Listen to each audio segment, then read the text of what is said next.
Here we go. So welcome. It is Friday 19th. It is our virtual policy and action update. Today is a pretty exciting day over in the State House, even virtually. So I'm excited to get started. But we're going to start first with federal items. So many of you, I'm sure, are following that Congress is developing and negotiating the COVID-19 recovery and relief bill that President Biden has really urged and pushed for. It's actually part of the budget reconciliation process. And so we're finding out more and more details every day, but we know that there is going to be significant state and local aid. The most recent estimate that I've seen, and I'm sure many of you have seen, is that more than $8 billion in state and local aid is expected to come to Massachusetts from the federal government if this reconciliation and relief package passes. We assume that, like the CARES Act that included state and local aid, there will be some directed uses for that money, but we are following that closely and are working really hard to present and make sure that we are prepared to advocate that funds that are eligible within that $8 billion package get allocated to the creative and cultural communities recovery and stabilization.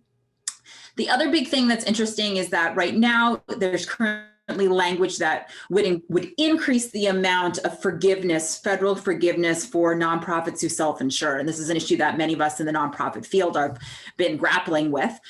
So it would increase it from 50% to 75%. So what can you do? There are a number of other items that we want to see included in that package. And the Performing Arts Alliance has actually put together a really good action alert, and they have itemized a number of provisions that they support, and I think, and Mass Creative supports. And one of the things that I think is really important to note is that these are more intersectional in nature than I think we've ever seen the creative community and cultural community advocate for. It includes expansion and stabilization of broadband, access to arts education, looking at expanding and preserving and making sure folks have health care, making sure that the charitable deduction that was put into place in the CARES Act is permanent. Again, dedicated and focused relief for arts and cultural organizations and individuals. So I really encourage you all to take a look at that. You'll see that pop up in the chat box. And please add your name and make sure that our members of Congress hear from you. So then here's something that's kind of juicy. So the return of the federal earmark. So Congresswoman Rosa DeLauro and Senator Patrick Leahy, who are now chairs of the appropriations panels, have signaled that they are interested in reintroducing member-directed spending. So this would be a way for members of Congress to earmark parts of allocations or spending budgets for specific efforts or items in their communities and in their districts. Couple of things so far that we know. They are talking and they are saying that no earmarks are allowed that a member might have a financial tie to. It's going to be limited to state and local governments and nonprofits that carry out quasi-government work. So it's not just going to be free for all. They have really sort of specifically said that for-profit businesses won't be allowed earmarks, and there will be limits on the amount of allocations within a spending bill that will be able to include earmarks. We're going to watch this really carefully. We at Mass Creative believe strongly that on the state level, earmarks for arts dollars actually sort of break apart what we want to see happen with arts, for public support for arts and culture in Massachusetts, that funds should go through a vetted panel and application process. But when we're talking about federal dollars coming to Massachusetts, I think we really want to see how we might be able to support efforts to get more federal funds that are coming to Massachusetts to be dedicated and member-directed spending towards the arts and cultural community comprehensively. So this is something that's just kind of coming on the radar and that we're going to be following as it moves forward. So what's happening in the legislature? Today is the day that all bills need to be filed for the 192nd session. So what this means is that legislators have up until end of business today to make sure all their bills are filed. And yes, bills can be filed late, but it's preferable and it's sort of more advantageous to make sure that those bills get filed by the deadline. I want to just talk a little bit about what comes next. So as we've talked about before, there's a 2-year legislative session in Massachusetts. So it started in January of this year. It'll go through the end of December of this year. And then, it'll go through January of 2022. No, 2023, excuse me. The next legislative session will start in January of 2023. So legislators have 2 years to get all of their bills through the process before those bills kind of disappear if something hasn't happened with them. So this is the first step in that process to file the bills. The next step is to make sure that those bills get a lot of co-sponsors. And this is something that the creative community is actually really great about, particularly when we're talking about budget amendments for the Mass Cultural Council budget, is reaching out to your legislator and asking them to co-sponsor that amendment. Well, we're going to be looking for your help to do that with a couple of bills that we are working on and that we're going to support. We'll have sort of a fuller slate of those bills coming up, but please be on the lookout and get ready because we do want to make sure that the bills that we are supporting have a lot of support within the building. That support, like a lot of co-sponsors, signals that that bill is really popular and then helps it become a priority as it moves through the process. Then once we get through filing deadline and then co-sponsors, those bills are going to get assigned to various committees depending on their subject matter and their sort of their realm of work.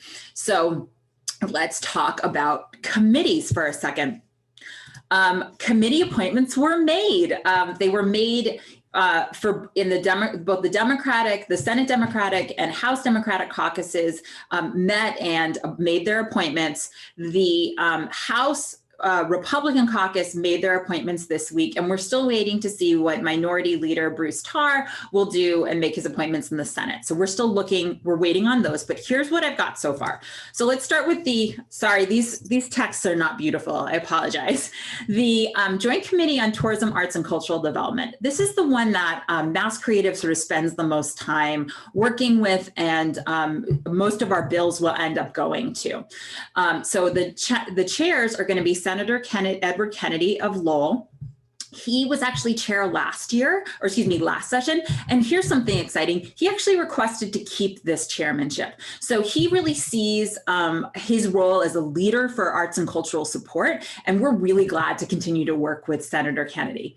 On the House side, we have a new chair. The former chair, McMurtry, has moved on. He is going to be the chair of Veterans and Federal Affairs. But we have a new chair, Representative Carol Fiola from Fall River. And we're really excited to work with her. As some of you who are from the area know, the Fall River and New Bedford area has some incredible gems of cultural institutions and activity that we really want to make sure that we are sharing with the chair. Vice chairs, so on the Senate side will be Senator John Cronin, and then on the House side will be Representative Dylan Fernandez. You'll also see some familiar faces on this list still. So Representative Mary Keefe, who last session was the co-chair of the Cultural Caucus, has continued to stay on the has continued to stay on the Joint Committee for Tourism, Arts, and Cultural Development. Representative Smitty Pignatelli, who has been a member and I believe a chair of this committee in the past, is back, which is great. And then 2 new legislators, John Rogers of Norwood and Kip Diggs from Osterville, have been assigned to this committee. You'll also see the minority members have also been added and assigned. So it will be Representative Matthew Muratori and then, Representative David Vieira. Both Representative Muratori and Representative Vieira are incredibly great champions for arts and culture. So I'm really glad to see them on this committee. We should have included a link in the chat where you can see the full list. If any of these folks happen to be your representatives, now is a great time to just quickly jot drop them a note and say how glad you are that they're going to be on the Tourism, Arts, and Cultural Development Committee, that you're looking forward to working with them and helping them understand how important arts and culture are in their district.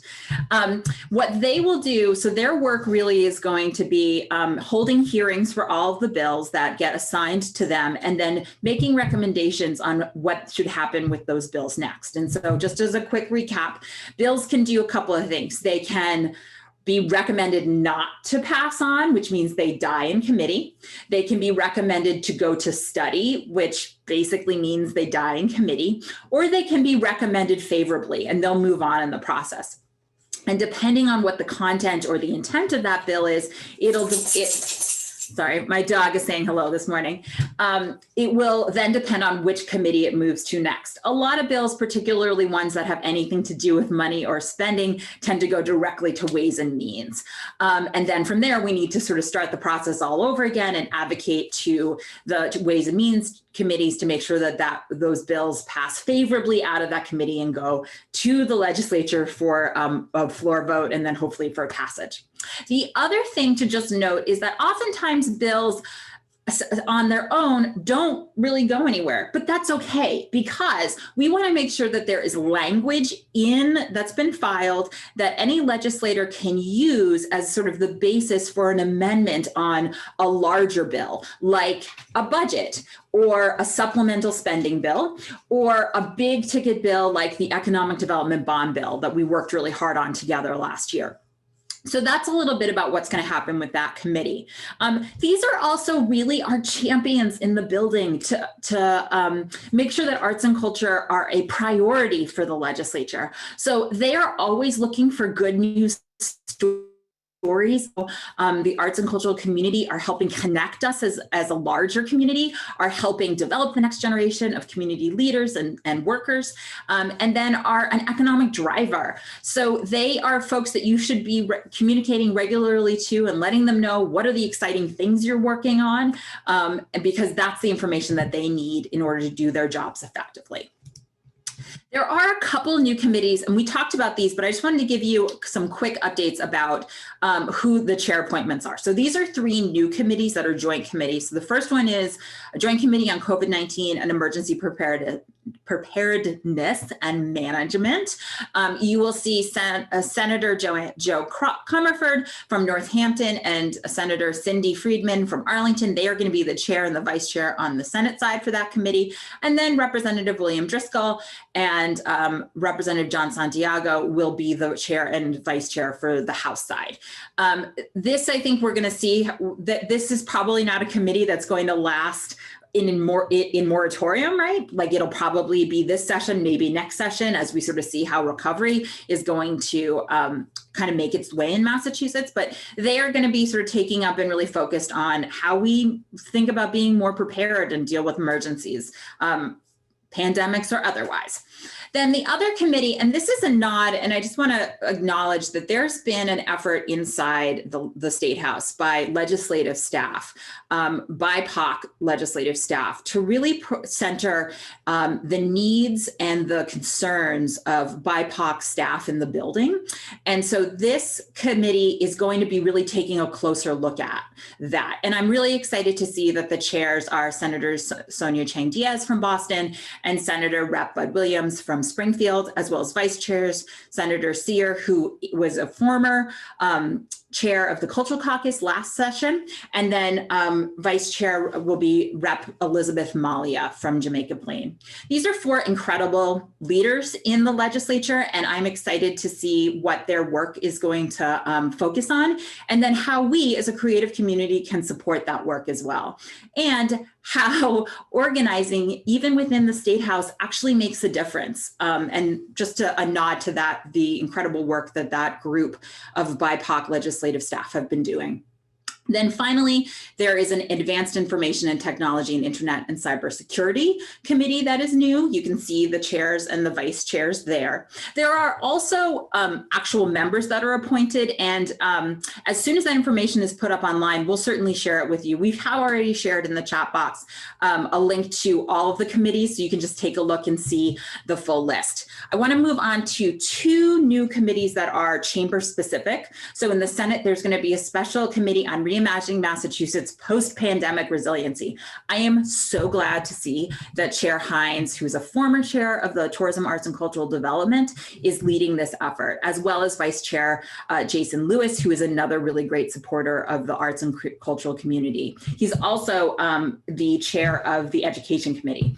So these 2 individuals are really going to be looking and making recommendations about what post-pandemic life is going to look like in Massachusetts. And I think we have to really make sure that they understand that arts and culture are going to be a leader in that reimagining, and that we have skills and vision and creativity that can help with that. And so as opportunities come up, we will share them with you. The other special committee that's on the House side is a committee on operations, facilities, and building security. We will see how that pans out and where there are points of opportunity for the creative and cultural community, but I just wanted to make sure that you were all aware of these new special committees.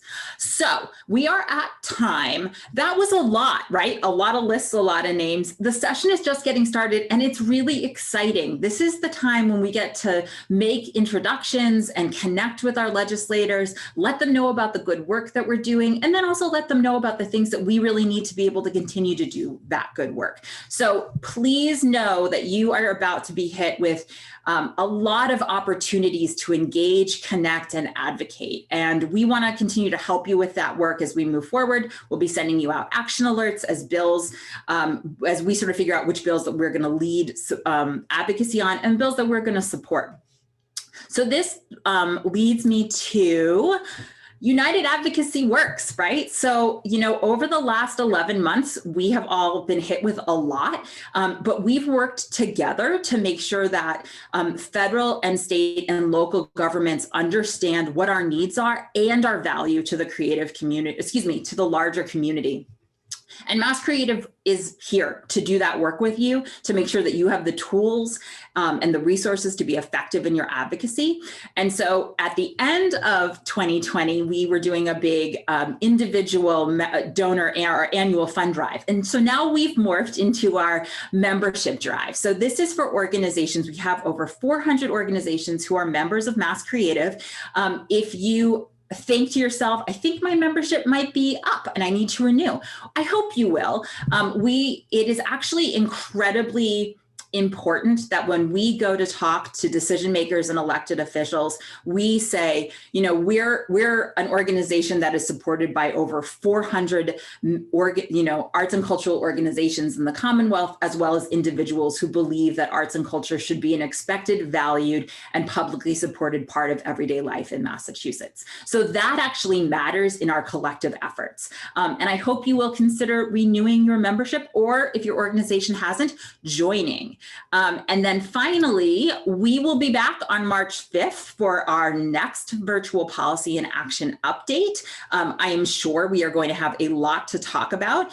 In the meantime, if you have specific questions, both G, who has been manning the chat box, and I are here. If you're thinking you want to get plugged in or you're looking for a way to engage, let us know. That is part of our work and why we are here to do this work in partnership. So with that said, I want to say, have a great rest of your Friday. Have a wonderful weekend. Go outside, get your aerobic energy shoveling snow or taking a beautiful walk, and we will see you soon. Thank you.